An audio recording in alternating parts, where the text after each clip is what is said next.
Thank you. Good morning, everyone. I'm a State Assemblymember Kalra. I'm proud to represent this community here in San Jose. This very important opportunity for us to show that we are united, that all of us are united against hate. And what we've been seeing has been really despicable across the country, what we've been seeing.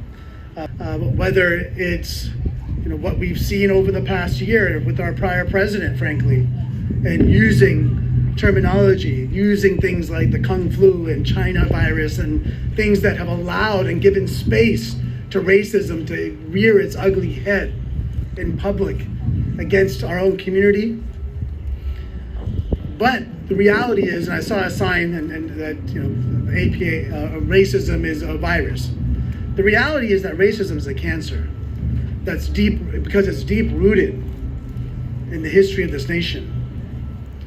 And really what racism has, and the institution of racism has really been used to divide our communities and to create hate and to create this sense of otherness, even within our communities of color.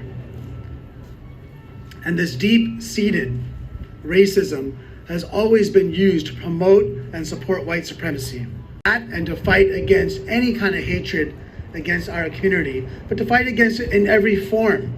When we think about racism and hatred, right now, there are dozens of Vietnamese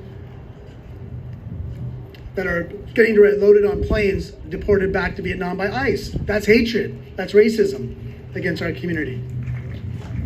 Right now, we see the pandemic and the impact it's had on the Latino and African American, Filipino community. That's also a form of racism. The economic inequality in our valley that not only ravages our Latino and African American community, but many in our Southeast Asian community and Pacific Islander community is also forms of racism. When we start to understand how this is all connected, we will recognize that today, on the anniversary of the murder of Breonna Taylor, that these issues that tend to pull us apart and divide us are actually very much connected.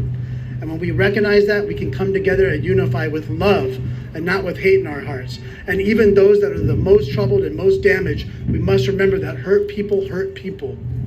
And if we recognize that, then we will see those that even perpetrate the most despicable acts as people that can be redeemed, and we can do that in a way that's unapologetically supportive of our API community and of our elders and those that are being victimized. And the API community as a whole know that we're not going to tolerate the violence, we're not going to continue to accept this pain as something that is just normal. It's not normal, and we can make a better world, and we can root out this kind of negativity and anger if we all work together. Thank you.